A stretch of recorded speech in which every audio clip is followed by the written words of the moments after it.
Pronto, queridos. Então, como eu falei na lição de hoje, é a lição de número 7, hoje 15 de agosto, né? Ela traz como título o Ministério de Eliseu. Na passada a gente trabalhou sobre a questão de Elias e Eliseu, né? O início de Elias, o final do Ministério de Elias e o início do Ministério de Eliseu. Na de hoje nós vamos trabalhar o Ministério de Eliseu, como ele inicia e algumas características importantes, focando em 3 milagres estrondosos no ministério de Eliseu. O texto básico, o texto bíblico em classe básico para o estudo, está no primeiro livro de Reis, no capítulo 3. Eu sugiro que comecemos do versículo 4, já foi lido aqui entre nós, o versículo 4, e ele segue até o versículo 18. Depois a gente vai para o capítulo, mantém no capítulo 2, mantém no capítulo 4, seguindo do 1 ao 7, e depois a gente pula para o 38 ao 41. Esses textos são diferentes porque cada um deles trata de algo específico, né? E essa questão, como a gente vai falar sobre 3 milagres estrondosos, como eu havia falado, né? Nós temos o primeiro milagre, que é da água, que alagou um vale sem chuva e sem vento, né? Esse primeiro texto. O segundo texto fala sobre o azeite da viúva, que a gente conhece essa história muito bem. E o terceiro fala sobre a morte na panela. E é esses pontos que nós vamos trabalhar. Então, eu quero começar focando uma coisa assim que eu achei interessante. Primeiro, o fato de Jorão. Jorão, ele era filho de Acabe, a gente veio falando isso aí desde antes, né? Quem era Acabe, quem foi Jezabel. E agora, mais um filho de Acabe assume, agora Acabe, Jorão assume no lugar de rei. E quando acontece, quando Acabe morre, né, o texto primeiro diz assim, no versículo 4. No versículo 4 a gente focou que o rei de Moabe, ele era aliado a Acabe, e a cada ano ele mandava lá 100 mil carneiros, né, e 100 mil carneiros e 100 mil lãs de carneiro. Então era o que ele mandava para ele, como se fosse um tratado de paz e aliado entre eles, né? Quando ele morreu, evidentemente eles se revoltaram pela situação, talvez pela forma como eles se aliavam, né? E agora Jorão se sente ameaçado. Uma vez ameaçado, ele sai de Samaria e agora pede socorro aos demais aliados, né? Então vem Edom, que é que depois lá na frente a gente tem uma história também semelhante a ele, que ele termina pegando outros caminhos e trazendo outras dificuldades e sofrendo as consequências. Mas até aí ele se alia com Jorão. Jorão pede socorro a Josafá. A princípio, pelo fato de Josafá ele está reinando em Judá, naquela divisão que a gente falou. Então Josafá está reinando em Judá e Jorão está reinando em Israel. Quando Israel é ameaçado, então eles convocam os aliados para entrar para a guerra. A gente viu a história aí. Quando eles vão para a guerra, a proposta que a gente viu no texto, que a proposta para entrar na guerra foi de Jorão. Se sentiu ameaçado, pediu socorro e entra para a guerra. A gente percebe que ele convoca Edom estava ligado a ele, era dependente dele, era um subordinado a ele, então atende junto com seu exército. E agora vem Josafá. Josafá dos 3, era o mais temente a Deus. E eles vão lá, convocam Josafá. E Josafá, eu achei interessante que a primeira coisa que Josafá faz, e isso parece não ter sentido, mas lá na frente a gente entende o porquê. Josafá diz: tudo bem, eu vou, agora por onde é que nós iremos? Para dar a ele justamente a responsabilidade da resposta. E aí ele responde: não, nós iremos, já acertamos com Edom, então nós iremos pelo deserto de Edom. Ok, a decisão foi de Jorão. Depois que eles caminham na direção de Moabe, que já vão já andam 7 dias, e aí durante esse período todo o mantimento que ele trouxe estava acabando, inclusive a água. Não tinha mais água para ele, nem água para o animal. O que é que ele faz? Fica desesperado e agora começa a culpar Deus. Observe que até então a gente sabe que a morte de Acabe e de Jezabel foi uma punição divina, mas a atitude para enfrentar Moabe não foi de Deus, entende? Ele se sentiu ameaçado e parte para a situação. Quando ele está nessa situação, no deserto, sem água, que acontece o primeiro milagre por Eliseu, né? Ele chega e começa a entender que Deus está dando os 3 na mão de Moabe, mas não foi isso que aconteceu. Então a gente percebe que quando em muitas ocasiões, quando nós perdemos a sensibilidade e a direção divina, a gente culpa qualquer um, inclusive Deus, né? A gente se revolta com as coisas e não foi Deus que fez isso. E isso só acontece com pessoas que estão fracas na fé. As pessoas fracas na fé, elas procuram um culpado e o inimigo induzem elas a culpar o mais improvável, que é se revoltar com aquele que está ajudando, culpar Deus que sempre o estava livrando. Então acontecem essas questões que a gente costuma ver no dia a dia. E aqui não foi diferente, não foi diferente. Então o que é que a gente observa?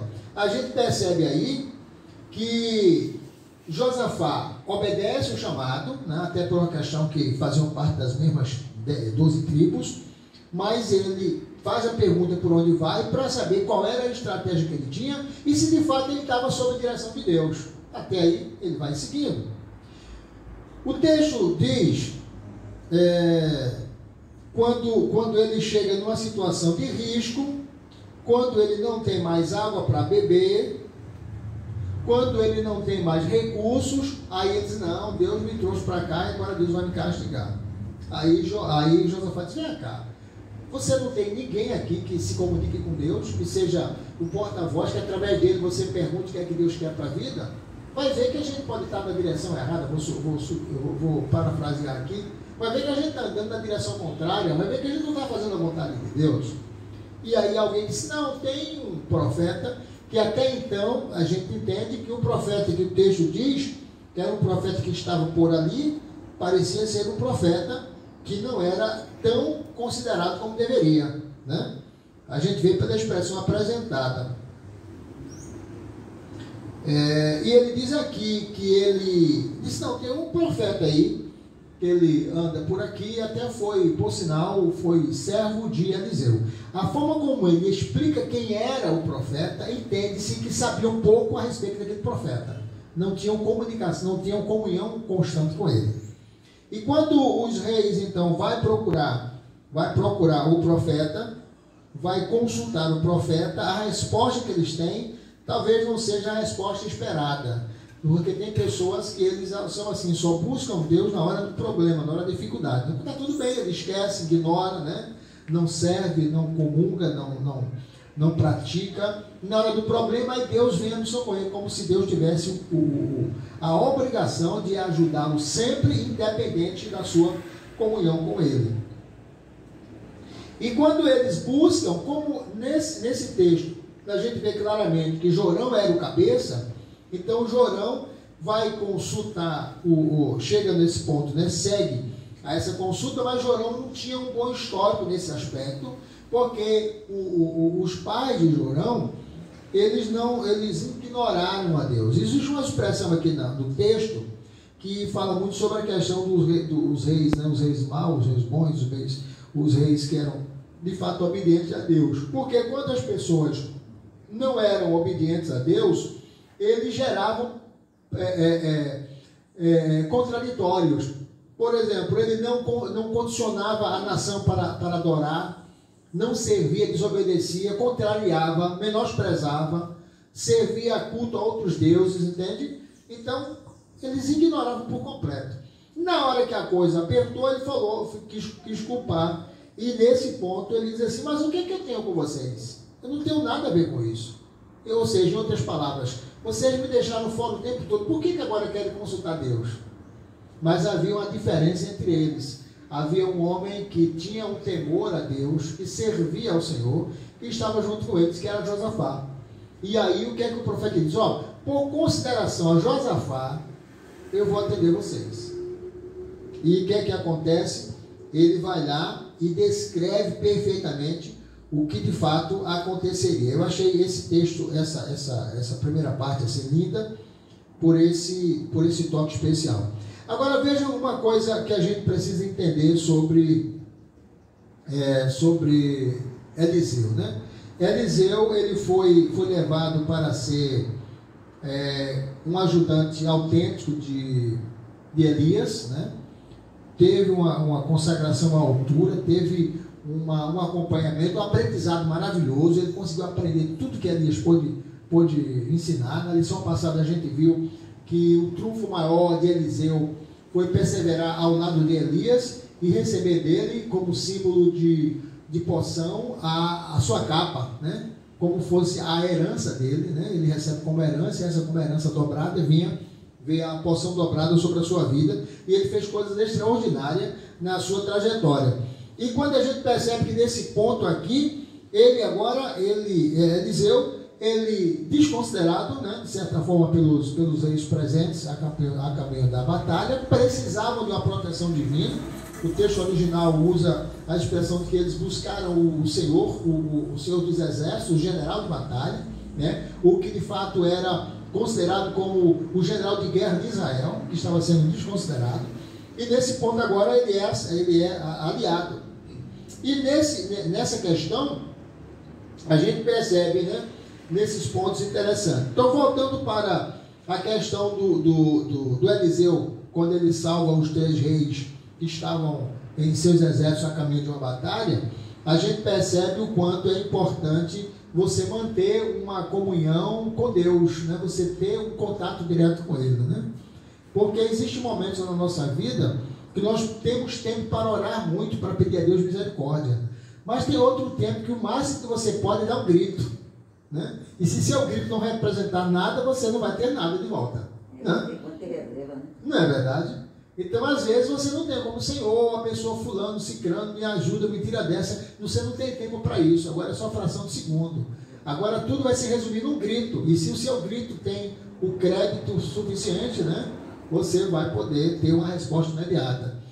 E essa atitude a gente vê partindo de Josafá. Então, o que é que a gente observa? Então, os reis bons e os reis maus, eles eram identificados não necessariamente pelo seu ato político em si, mas pelo nível de intimidade que ele tinha com Deus, né? De respeito, de obediência. E porque o rei, eu falei na semana anterior, na semana passada, que os reis, como líder da nação, eles tinham a responsabilidade maior de conduzir o povo para o certo ou para o errado, né? Conduzir o povo para adorar a Deus ou para ignorar a adoração a Deus. E isso se gerava esse vínculo, essa teia de comunicação constante, de comunhão permanente e necessária. Aí então a gente percebe que nesse aspecto, né, como a gente fala, além da questão administrativa, liderança política, ele precisava ter uma obediência a Deus para poder fazer exatamente o que Deus queria. Porque tinha coisas, irmã Graça, irmã Helena, demais nos acompanhando, tem coisas que a estratégia não basta, porque tudo indicava, né, em alguns aspectos, que não vai dar certo. E se você não tiver uma confiança em Deus, você vai acreditar nos que estão dizendo que não vai dar certo, entendeu, irmã Graça? E para nós rompermos esse casulo, para nós rompermos essa prisão, a gente precisa acreditar que de fato vai dar certo, né? Entendeu? Se não acreditar, ou seja, a senha de acesso é essa. Mesmo que todos dizem o contrário, mesmo que todos dizem. Exatamente. Que Deus. E tem que ter isso, né? E a gente percebe isso como um acesso. A gente tem alguns acessos aí, algumas senhas de acesso que são interessantes, né?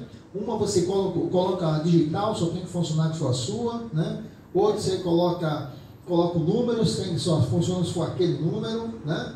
Outro, a voz, quando não são originais, ele pode confundir com outro, quando é a imagem, confunde com outro que é parecido. Mas quando você parte para ter um acesso, independente que seja, que senha seja, se seja a digital, se seja um número, se seja um desenho, né? Se seja, que seja a imagem, o importante é que a senha tem que estar certa. E para acessarmos a presença de Deus, a senha inconfundível é a fé. Entende? Ninguém consegue copiar, ela é pessoal. E é ela que vai identificar o seu nível de acesso na presença de Deus. Entende? E em muitas ocasiões as pessoas são levadas a esse desespero. E quanto mais você desconfia, menos probabilidade você tem de dar certo. Então, às vezes acontece assim, uma Graça, uma Helena, que às vezes acontece o seguinte: você olha e o que você está enxergando é que tudo vai dar errado. Mas o que você deve crer não é o que você está enxergando, você deve crer naquele que você serve. Diga, uma Graça. Eu só queria dar um parêntese, é um breve testemunho. Quando o Ciro faleceu, que eu fui desparcelada e tudo, né? Uma pessoa, um gerente da Caixa chegou para mim e disse assim: não adianta, porque a Caixa vai ganhar, você não tem chance nenhuma de ganhar esse processo. E a Caixa tem vários advogados, você pode botar quantos advogados, não vai adiantar. A pessoa me disse isso, a gerente. E quem disse é uma pessoa de confiança, né? Exatamente. Que conhecia o sistema. Aí eu fiquei, aquilo abala a gente um pouco, mas eu disse: não, eu tenho meu juiz e meu advogado que vai interceder por mim. Eu falei isso mentalmente, claro, né? Sim. E graças a Deus, deu certo. Tudo que ela falou, quando ela foi olhar o processo, ela disse: menina, o seu processo foi aferido. Quando é aceito, é aferido. Aferido. Seu processo foi aferido. Eu digo: graças a Deus, glória a Deus. Pronto, então, se eu fosse me guiar pelo homem... Isso. E quem falou aí praticamente é um especialista, né? Exatamente. É alguém que conhece, entende? Então o inimigo usa muito a estratégia para poder desestabilizar a nossa fé. Claro. Para que a gente crê, entende? E como fé, de fato, é um dom de Deus, é algo que é extraordinário, então a gente tem que se apegar a isso. E não permitir que nada abale a nossa fé, né? No seu caso, a senhora foi abalada, mas a fé não saiu do lugar, não foi removida, né? Ela foi abalada, mas ela não foi removida. E a senhora reateve e partiu e recebeu a vitória. Então, em qualquer aspecto, não é diferente. Se a gente olhar na história da Bíblia, nas várias histórias apresentadas, todas elas eram desafios invencíveis. E o Deus que nós servimos é um Deus invencível. Então, não tem, eu posso até usar uma expressão bastante pessoal, que não tem para quê, nem por que Deus entrar em uma batalha que tenha chances de outras pessoas alcançarem. Ele entra nas batalhas que são as mais improváveis. Entendeu? Isso é o desafio de Deus. Tudo parece dar errado. Tudo dá errado, não tem saída, não tem. Pronto, entrega na mão de Deus, você vai ver o resultado que vai dar. Isso é o Deus que a gente serve, não é o Deus que trabalha na base do conchavo, na base do arrumadinho. Não, ele abre justamente caminho onde não existe possibilidade, né? Essa é a forma dele ser chamado Deus impossível, Deus do impossível, né? Então, você estava ali no Navegui, né? Sim. Entendeu? Olha, sim. como é que ia ver? Não tinha saída. Não tinha saída. Porque se tiver saída, não foi Deus que agiu, foi a coincidência, né? Ele falou que toca nas águas dele, já ia, né? Exatamente. Então ele funciona assim. E quando nós olhamos para essa história, não foi diferente. Você tinha lá 3 exércitos no meio do deserto, sem nenhuma possibilidade. Deserto, já sabe que deserto é muito quente de dia, muito frio de noite, mas água que é bom, está longe.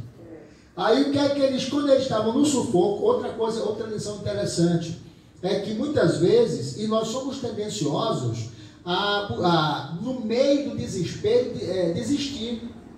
É muito comum isso, na hora da dificuldade, parar. Entende? É óbvio, é normal isso. Mas para nós vencermos, temos que desafiar a normalidade. Devemos contrariar o óbvio. Entende? E dizer: não, está tudo errado, tá, mas no meu coração diz que está certo e é aqui que eu vou ficar. E é assim que eu vou agir.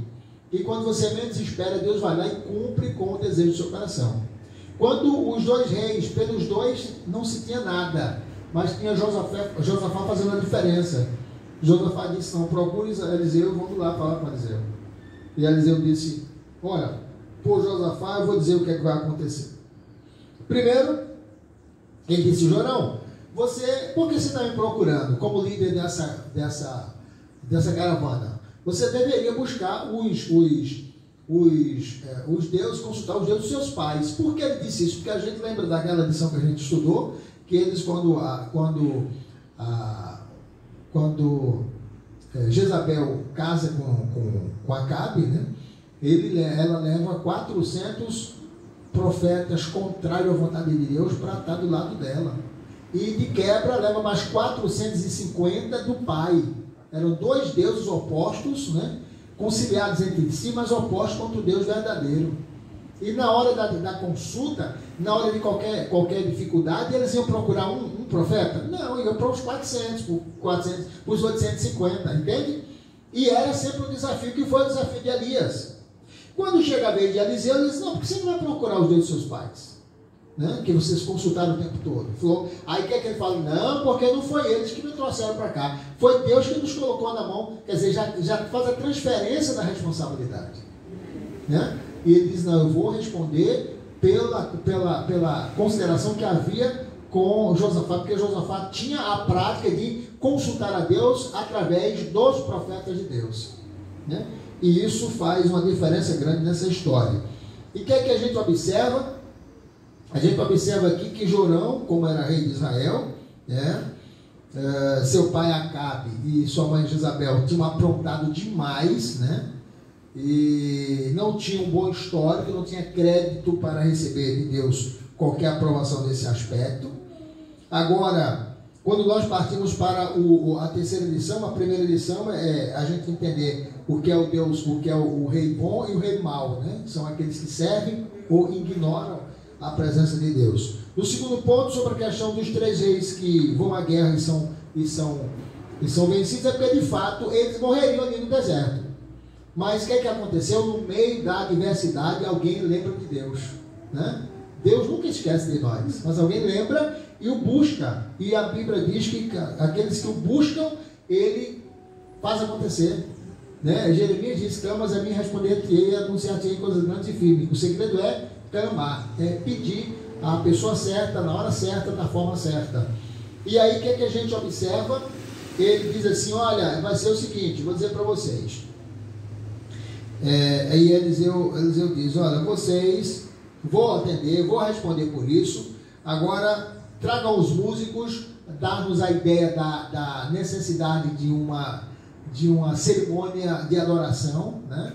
Então o músico estava adorando o Senhor e o Espírito de Deus toma Eliseu, e Eliseu diz, vou dizer para vocês o que é que o Senhor está me dizendo aqui.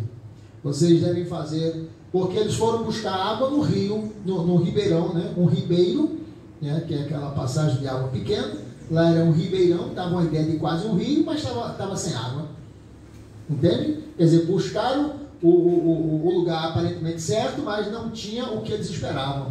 O que é que acontece? Nesse ponto a gente percebe que eles não têm a resposta, e agora, desesperado, Josafá atina para buscar a presença de Deus, vai até Eliseu, e Eliseu diz o que eles precisavam de fato ouvir. Vocês devem cavar aqui, ó, nesse rio que está vazio, façam as valas aqui, bastante, tal, façam as valas. E eu vou dizer para vocês que não vai ter chuva e não vai ter vento, porque a chuva traria a água, o vento traria a água, não vai ter uma coisa nem outra, mas é um ato de fé. E aí o que é que acontece? Deus manda a água, inunda o vale, e eles bebem água, dá água aos animais, renovam as forças, se reconecta com Deus e parte para a batalha. E aí Deus dá, e Deus garantiu que daria, né? E eles vão lá e conquistam as melhores cidades, as maiores cidades, e Moabe é conquistada por esse aspecto. Então, a predição de Eliseu se cumpriu em respeito a Josafá e a Josafá. Eliseu, cheio do poder de Deus, previu que a água em abundância alagaria milagrosamente toda aquela região, e sem a ação dos ventos, como falei, nem da chuva, mas o milagre aconteceu, segundo o livro de Reis, capítulo 3, versículo 17, foca isso. O Senhor, ele não apenas realiza esse milagre, né, mas também tantos quantos ele queira e nós estejamos em comunhão permanente com ele. Isso aí é taxativo, é claro, né? Que é a vitória, e ele deu vitória sobre os moabitas e conquistaram toda aquela cidade. No segundo milagre, que eu achei muito interessante, no segundo milagre, Eliseu ele aumenta o azeite da viúva. Veja que como Deus trabalha na contramão da lógica, né? Quando nessa situação, a situação das viúvas de Israel era complicada, porque na época não havia seguro, não havia aposentadoria, não havia INSS, não havia Bolsa Família e outras coisas mais. Então eles ficavam numa situação complicada, era uma situação escassa, dependia mesmo um do outro. A vida das viúvas nesses tempos bíblicos era realmente complicada, era difícil, né? As mulheres da época elas dependiam inteiramente do sustento provido pelo marido. Isso era real, né? Era verdadeiro. O caso da viúva desse discípulo do profeta de Israel, ele havia morrido e ela estava sem recurso, estava numa situação complicada, estava no limite. E aí o que é que acontece? Nesse ponto aparece Eliseu. Era uma situação bastante complicada, não tinha nada que se pudesse ajudar, resolver, né? Solucionar.